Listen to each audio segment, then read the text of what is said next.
Hey guys, what's up? There's a hot topic right now in the community, and it is about pausing the ambassador program, pausing, re envisioning, whatever word you want to use to describe the move that the Chamber of Commerce did. But essentially, it is such a huge change that they're making. I'm not sure what to think of it, but I did make a long post about the shift that I was feeling, that there was going to be something that was happening.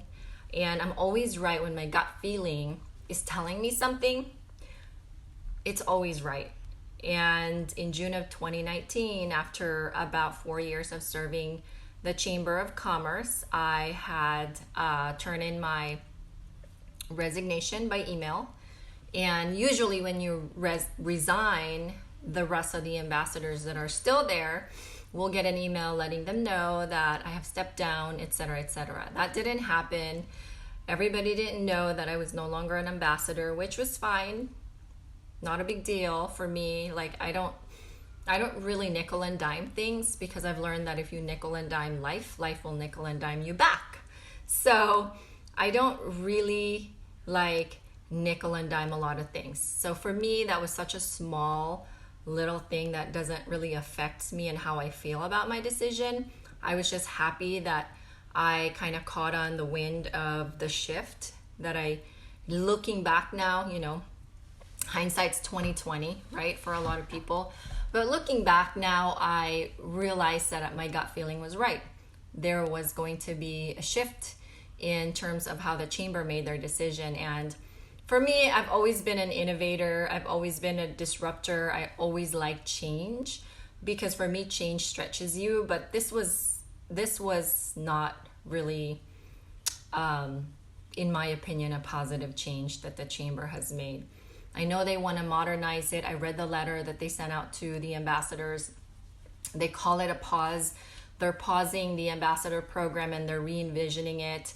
And the other word that they use is that they're redesigning the program. But for me, I'm not sure if there is going to be somewhat of a success to that. Maybe in the short term, maybe in the long term, a lot of people will forget about this whole thing that's happening right now. But currently, it's going to be a slow start for them when they redesign this, because, it's a big slap in the face to a lot of like the community leaders and the community members that are ambassador, especially the ambassadors that are serving as a volunteer. When you're serving as an ambassador as a volunteer, not only that you are a paid member, full price, you are also volunteering your time to show up 70 to 75% of their events to help out. And essentially what they're saying is they're saying no to free help, which to me, or they're currently saying no to free help. But to me, that is silly, right? That's probably the best word I can describe it, nicest word I can describe it. That's silly for the chamber. If you're going to redesign something, I think that you redesign something that is maybe currently not working out. I don't know if the whole program wasn't working out. I do know that it was working out so well that they got a lot of help from it and a lot of dedication really for those red jacket wearing ambassadors. So I don't know if redesigning something by stopping it is going to benefit the chamber, but who am I to say?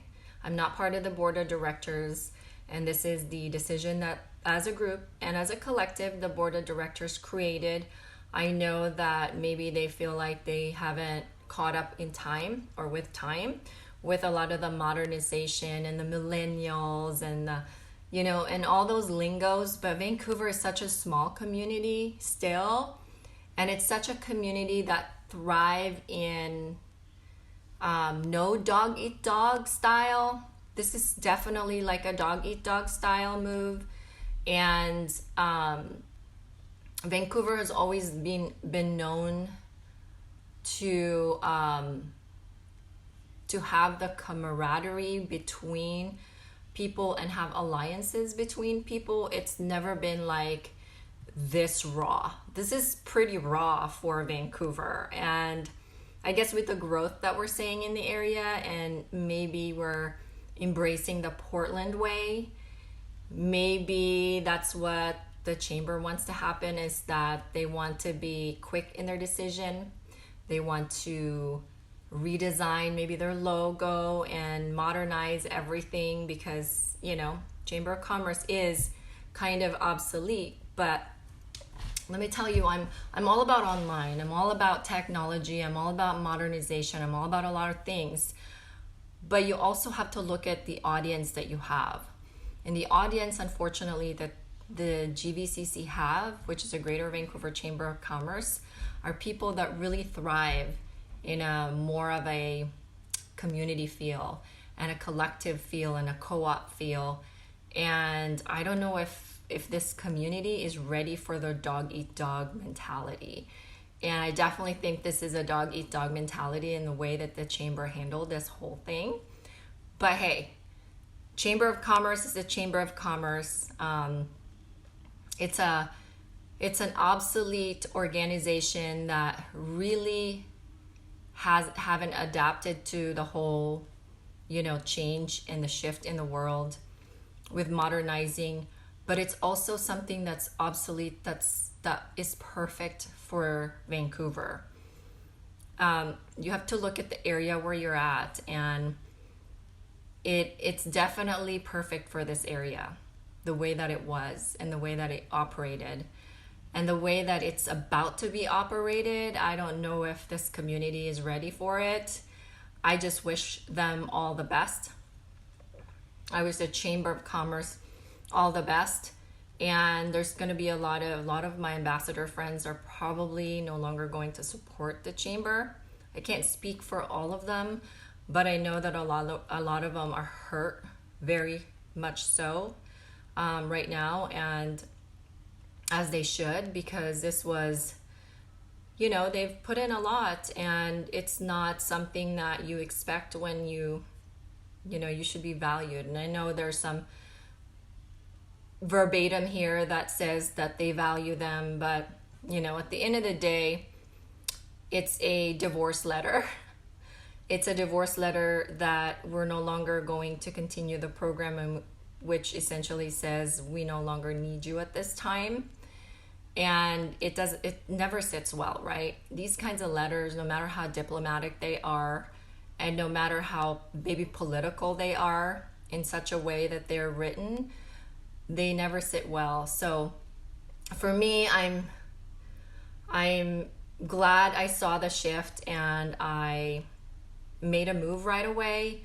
I feel for a lot of the ambassadors that had to read this letter in order to learn about the state of the chamber. I think it would have been better if they put them in one room and really just talked about it and have a conversation about it, which is very Vancouver-like. This is definitely not Vancouver-like. And maybe it's time for Vancouver to change. Maybe that's what the chamber's vision is to switch into a more raw way of running things. And the chamber is a nonprofit organization, and a lot of nonprofits should not, they operate based on membership, and, without members, there's no chamber. And the ambassadors were definitely the most effective way of hosting an event for the chamber. It was definitely, the red coat wearing ambassadors were definitely the best accessory the chamber has ever had. And if you've been doing that for 130 years, and I know for me personally, I hate when people say, that's how we've been doing it for 130 years, we're not open to ideas. So part of me is kind of watching to see what the chamber is going to do and see how that's going to transition. But a lot of me is very sad, because 130 years is a long time to have a program like this. So we'll see. I hope that it works out, and I wish everybody well, and I feel for you, my fellow ambassadors. I love you from the bottom of my heart. Thank you so much for everything that you did and everything that you're about to do.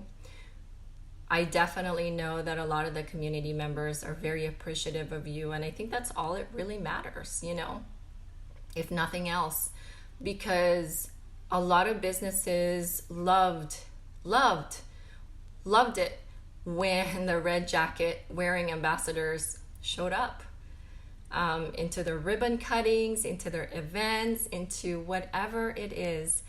They were just such a sunshine to each and every event that the chamber had. So I wish everybody well. Hope to see everybody around the community. Hang in there. There's going to be a lot of changes in this community because of this, and let's continue to build a community. Let's continue to build our businesses and continue to thrive no matter what, because at the end of the day we have to adapt to a changing world, and we have to shift with the changing world, and we have to make the move with this shift. So have an awesome evening. Thank you so much for being here. Thank you so much for listening. Have a great day. Ciao.